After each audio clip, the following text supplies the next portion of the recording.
September 25th, 1944. London, 10 Downing Street. The war rooms beneath Westminster were quieter than they had been in months. Winston Churchill stood beside a large map table, teacup in hand, observing the morning light filtering through the reinforced windows. For the first time since 1939, there was a sense that the war might finally be nearing its conclusion. France had been liberated. Allied armies pressed steadily toward the Rhine. The last formidable barrier before Germany's heartland lay within reach. General Hastings Ismay, Churchill's chief of staff, entered quietly, joining him at the table. They had been reviewing the situation in Holland, where Field Marshal Bernard Montgomery's bold plan, Operation Market Garden, had been underway for 8 days. The operation's aim was simple yet audacious: seize the key bridges across the Netherlands, leap the Rhine, and strike into Germany's industrial regions. Reports had been mixed. Yet Montgomery had assured his superiors that progress was steady. A young aide approached, pale and tense, carrying a folder labeled Market Garden Eyes Only. Churchill accepted it without a word and opened it. His expression shifted. The teacup paused mid-air. He set it down deliberately. "How many?" he asked, his voice low, almost a whisper. Approximately 10,000 casualties. "Sir," the aide replied, "the 1st Airborne Division at Arnhem has been nearly destroyed. The bridge. We could not hold it. They've been evacuated." Churchill did not move. He stared at the figures. 10,000 British lives lost in 9 days for a bridge they failed to capture. An operation intended to hasten the war's end had become one of the bloodiest Allied failures since D-Day. He looked toward Ismay. "Where is General Patton now?" Ismay indicated a position east of Nancy, deep in eastern France, approaching the German frontier. "Sir, the Third Army captured Nancy 4 days ago. They are advancing steadily toward the German border." Churchill studied the map, comparing Montgomery's positions to Patton's, scarcely 200 meters south. He placed the Market Garden folder down, as if it were lead. "Bring me the fuel allocation reports," he ordered. "Montgomery's and Patton's. I want to see exactly what resources we committed." Within 20 minutes, the reports arrived. Churchill spread them across the table. Ismay read over his shoulder. The numbers were stark and indisputable. Operation Market Garden, September 17th to 25th. 1,944. 9 days of absolute priority. Montgomery's 21st Army Group received 1,400 tons of fuel per day every truck. Every gallon, every resource funneled north to support the largest airborne operation in history. The plan: capture a series of bridges across the Netherlands, cross the Rhine at Arnhem, and drive into Germany, ending the war by Christmas. The reality was grim. The British 1st Airborne Division dropped at Arnhem on the 17th. Was expected to hold the bridge for 2 days until ground forces arrived. Those forces never reached them. German resistance proved far stronger than intelligence had predicted. 2 veteran SS Panzer divisions, refitting near Arnhem, awaited the British paratroopers. Surrounded, outnumbered, and running critically low on ammunition and medical supplies, the paratroopers held on for 9 days before evacuation. Out of 10,000 men, only 2,000 returned. Total casualties exceeded 10,000. Territorial gains stretched merely. 64 miles into Holland. Strategic objectives? None. Arnhem Bridge. The operations prize remained firmly in German hands. Churchill turned to the second report. The Third Army, during the same period, operated with only 700 tons of fuel per day, half the resources granted to Montgomery. Yet Patton's forces advanced steadily, capturing 12 fortified cities, crossing 3 rivers, the Moselle, the Meurthe, the Mortagne, and taking 45,000 German prisoners. Estimated enemy casualties exceeded 55,000. Allied losses totaled approximately 2,100. Churchill reviewed the numbers repeatedly, removing and replacing his glasses, rubbing his eyes in quiet disbelief. Pug, he said softly. Am I reading this correctly? Ismay nodded, hesitant. Sir, the figures have been verified through 3 independent sources. Montgomery had 1,400 tons of fuel daily, advanced 64 miles in 9 days, suffered 10,000 casualties, and achieved none of his strategic objectives. Patton, with half that fuel, advanced 60 miles, conducted 3 major river crossings, captured 12 cities, inflicted massive enemy losses, and now stands less than 20 miles from the German border. Churchill traced the supply routes on the map with a single finger. Every truck, every ton of fuel, every priority shipment went north to Montgomery. Patton, operating on half rations, secured victory after victory.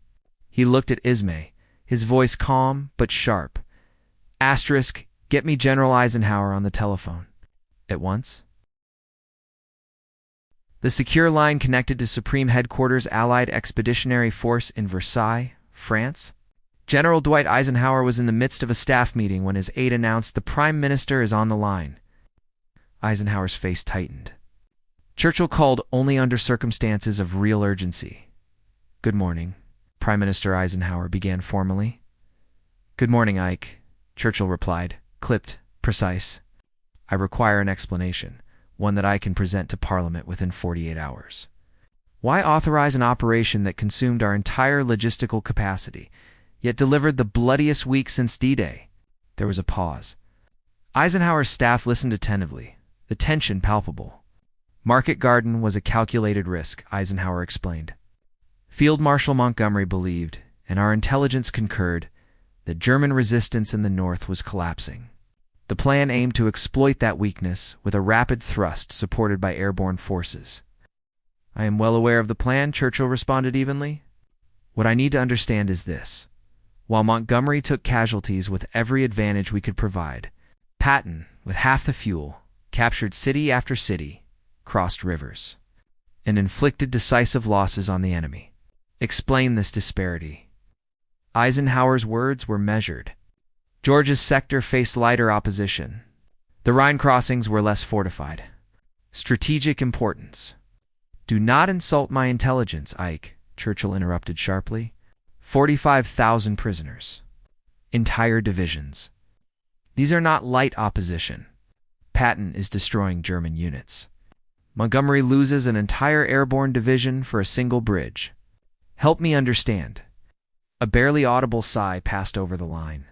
Montgomery has requested a meeting to discuss future operations. He believes with renewed resources, a concentrated push toward the Ruhr could succeed. Churchill's voice rose, calm but unmistakable. Tell him this. The Prime Minister would like to understand why the general who demanded absolute priority for 9 days has produced absolute disaster. Convey that message without delay. I understand your frustration, Eisenhower replied cautiously.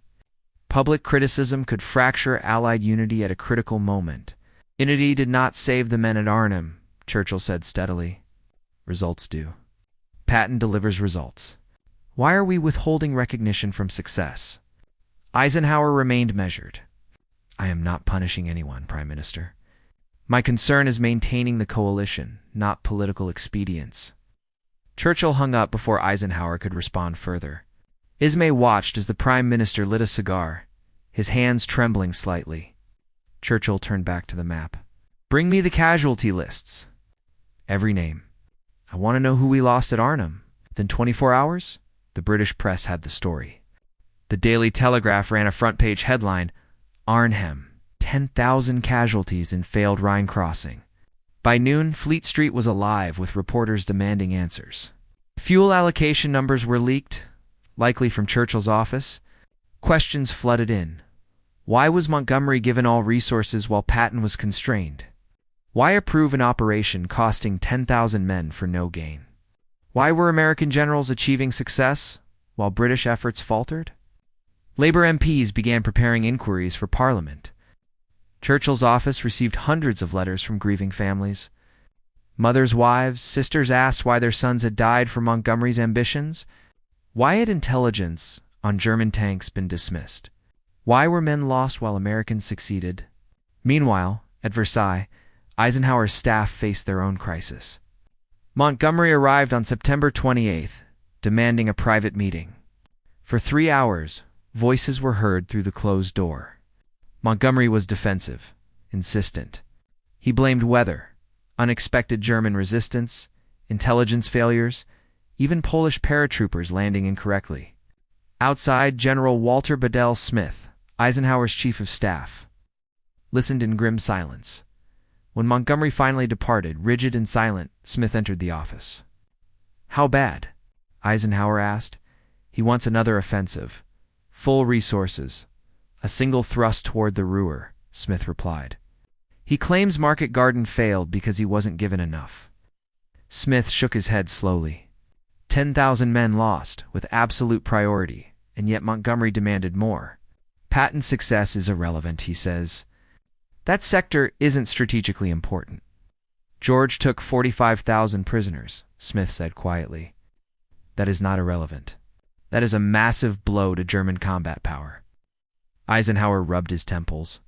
"Churchill is coming to tour both sectors. That will be complicated." "Yes, sir," Smith replied.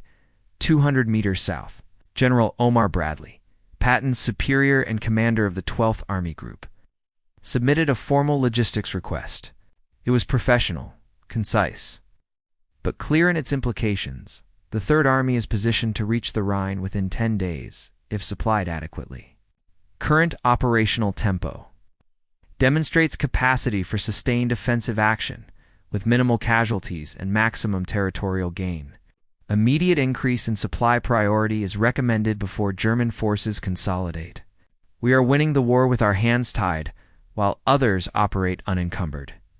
Bradley did not mention Montgomery by name. He did not need to. The message was unmistakable. The request circulated through Allied command. British officers protested quietly. American generals nodded in understanding. Patton, reading the note in Nancy, smiled and wrote in his diary, "Brad finally said it.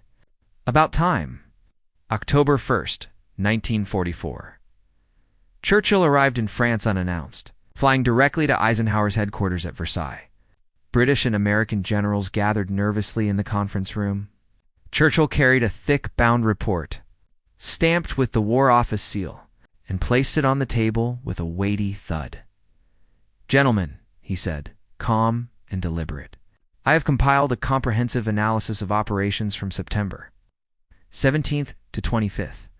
I believe it may be useful for our discussion." He opened the report to a comparison chart. Side by side, Operation Market Garden versus Third Army operations. The differences were stark. Market Garden, 1,400 tons of fuel per day. UN casualties. 0 cities captured. 1 failed river crossing.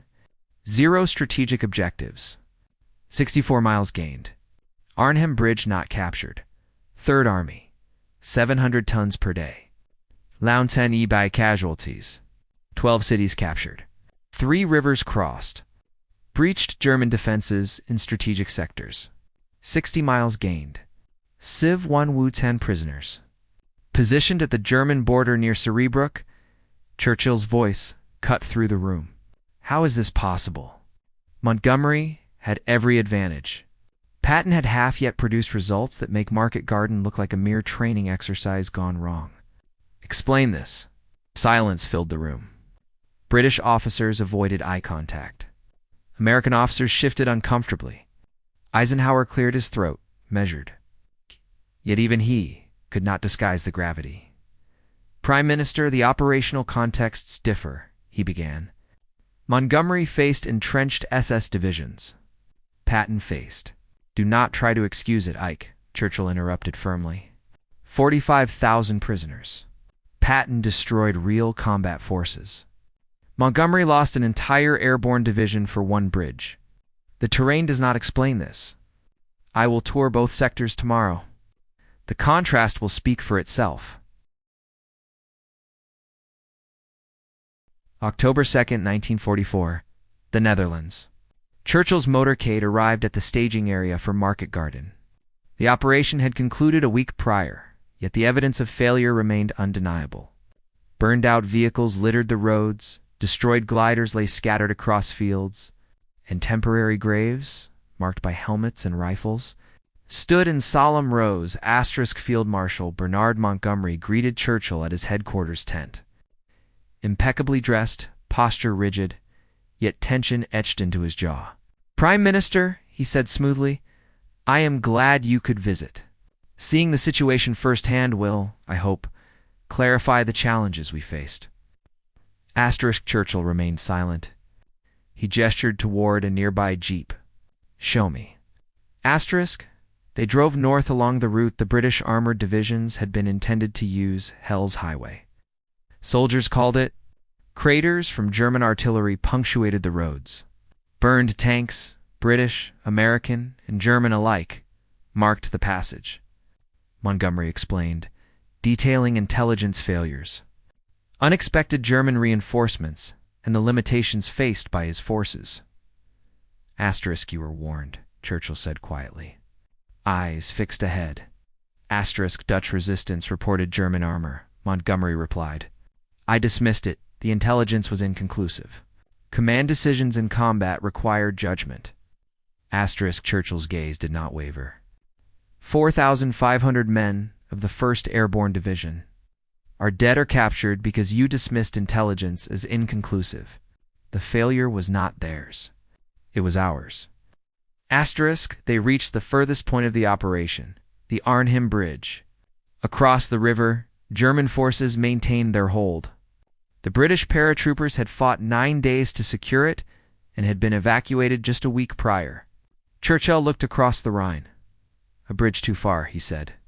Soldiers called it that, but he shook his head. It was not the bridge that was too far. It was ambition, untempered by ability. Later, in Eindhoven, with maps covering every surface, Eisenhower, Ismay, and senior officers assembled. Churchill lit a cigar, steady and deliberate. "Bernard," he said, "explain to me truthfully why Market Garden failed while Patton succeeds." Montgomery repeated his familiar refrain, intelligence failures. Unexpected resistance, Dutch miscommunication. Churchill's voice was calm but piercing. In 1 week, Patton took 12 cities, crossed 3 rivers, and captured 45,000 prisoners. You lost 10,000 men for a single bridge. Explain. "The situations are not comparable," Montgomery said, controlled. "Indeed," Churchill replied, "they are not comparable. One succeeded, one failed." The Prime Minister continued, methodically dismantling every excuse. Supplies, priority, elite troops, air superiority. Montgomery had every advantage. Patton had half the fuel, and yet produced decisive results, daily victories, and minimal casualties. Churchill's words were deliberate, each syllable carrying the weight of truth and authority. "Why did you fail?" Montgomery attempted a defensive argument: territorial gain, diversion of enemy forces, prevention of counterattacks. Churchill's response was precise, almost surgical. 10,000 men lost. For a bridge you do not hold. For a river you did not cross. For objectives you did not achieve.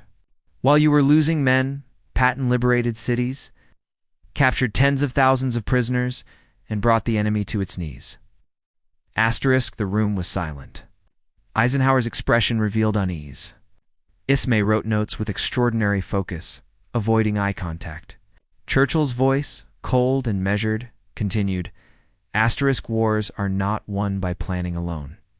They are won by generals who execute with skill, speed, and decisive action." Patton understood this. He used what he had and won. You, Bernard, had everything and delivered disaster. Montgomery remained motionless. Churchill stood, the weight of his presence filling the tent. "I will inform Parliament." Operation Market Garden was a bold gamble, and it failed. Wars are not won by gambling. They are won by generals who deliver results. Patton delivered. You did not, Churchill turned once more, addressing the logistical realities. "General Bradley has requested increased fuel for the Third Army. I will recommend approval to the HOMs, Combined Chiefs of Staff.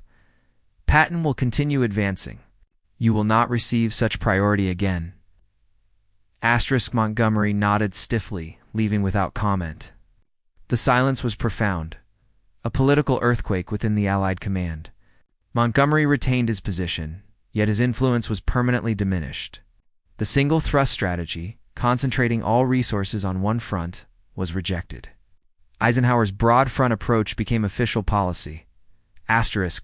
Within a week. Patton's Third Army received increased fuel allocations. By mid-October, they had advanced 40 additional miles. By November, they stood along the German border. Ready to assault the Siegfried Line, Montgomery's 21st Army Group, meanwhile, spent months clearing the Scheldt estuary to open the port of Antwerp, vital but unglamorous. The headlines and historical impact belonged to Patton. Statistics from September through October 1944 became official military record. Montgomery's 21st Army Group suffered 15,000 casualties. Advanced 40 miles, captured a single major city, Antwerp, though the port remained blocked until November. Patton's Third Army incurred 8,000 casualties, advanced 100 miles, captured 18 cities, and took 67,000 prisoners. Leadership, not resources, had determined the outcome. Churchill never humiliated Montgomery publicly. His report to the House of Commons on October 10th was damning, restrained, yet unmistakable.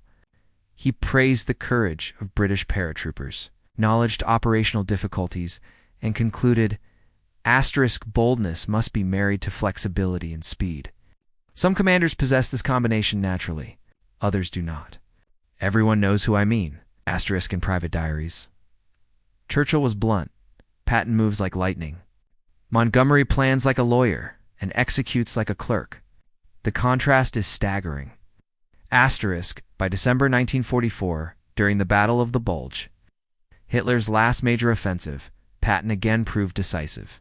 While Montgomery prepared defenses to the north, Patton pivoted his army 90 degrees under winter conditions, relieving Bastogne within 72 hours, the fastest major redeployment in history.